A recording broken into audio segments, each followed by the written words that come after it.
are we doing today? We are taking and putting on a Yoshimura Tail Tidy. So, pretty straightforward. Remove the plastics on the side.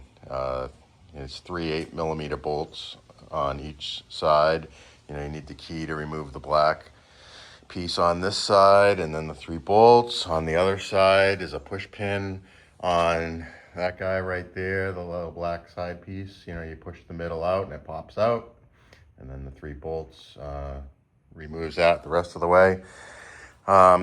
This piece right here is held on by those 4 10mm bolts where you can see those silver holes where they went through. There is also 2 4mm Allens that are in these 2 holes right here that need to be removed.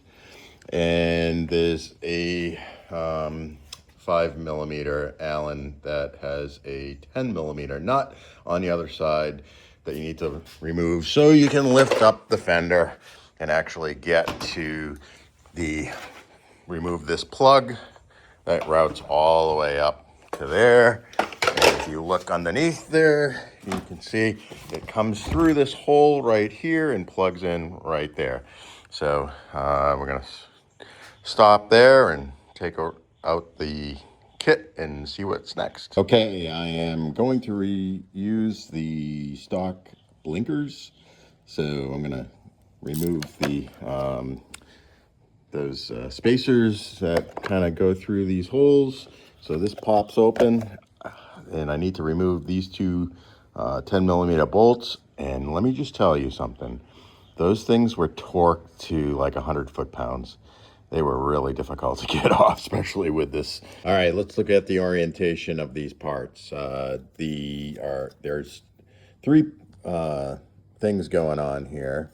There's this L bracket and the license plate mount that go together with the stock directional holder option that I have, and that's kind of sandwiched in between these 2. So the holes are down on that piece from the L bracket where it's going to mount up onto here.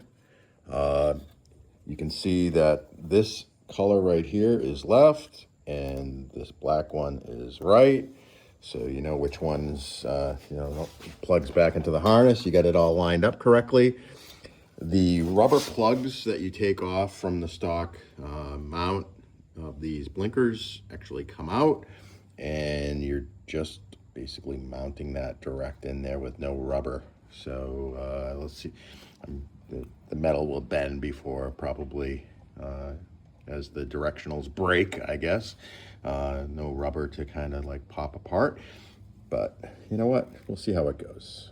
We can always replace these directionals with something later on if they do break. I figured I'd just save a few bucks and not have to order some expensive Yoshimura blinkers, which are somehow crazily expensive. And yeah, and then this is a light that comes with the setup. It basically goes on the top right like that. You can see there's a license plate light under there, so it will light up the light for you and the plate for you. And that just bolts right up under the subframe mount hole here. And you can see this Yoshimura came with these little 3D printed pieces that go into the open holes of the subframe, and you can see they just kind of go up there. There's some spacers, metal spacers that go through there, and we're gonna basically put the screw down through here. So the correct mounting method on this I discovered, and what you need to do is you see that gap on those 3D printed pieces between the metal inserts in them and the subframe. There's a little tiny gap. That L bracket goes in that gap, and the button head screws go right through the metal spacer in the 3D printed part, through the holes of the L bracket into the subframe threaded holes.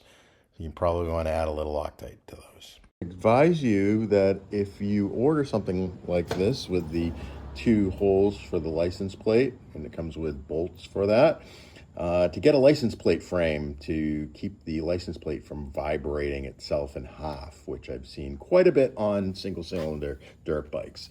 If you don't get the license plate frame, then I'd advise you to get a piece of plastic that can go behind the license plate and have drilled holes, so you can mount it between this and the license plate, and then the bottom of the license plate has mounting to that piece of plastic. That way you basically absorb some of the vibration that usually ends up fracturing that lightweight aluminum license plate. Okay, so we're done. Put everything back together, the body panel, seat, and everything back on. There's a lot that you remove. There's a sub fender piece that the wires were kind of tucked up in between here. There was a little shelf there that had all the connectors. Those are kind of just hanging out in the elements now. Well, we'll just have to see how it goes. But I've got them tied up with some zip ties. Went up around this piece of the frame. There's some movement there, so they're not just pinched. And then the cable connector for the brake light just needed to be a short piece. Well, it was like a mile-long run. I had to go all the way up and back just to kind of tuck it in. I probably could have cut it and rewired it all, so it didn't have that long piece of double wire right here. This is the two pieces of wire for that short tail light run. But it's working. It looks pretty good. It's certainly a lot smaller than the big piece of plastic that was on there. And it does look kind of nice and trim. So that's it. As I mentioned, I'm using the Yoshi plate. It's pretty robust, and you mount to basically the unit's threads in here. Also, just as a tip, any metal to metal connections on this thing, for bolts going into pieces of metal that are threaded, I use some blue Loctite just to make sure that they wouldn't vibrate out. Okay.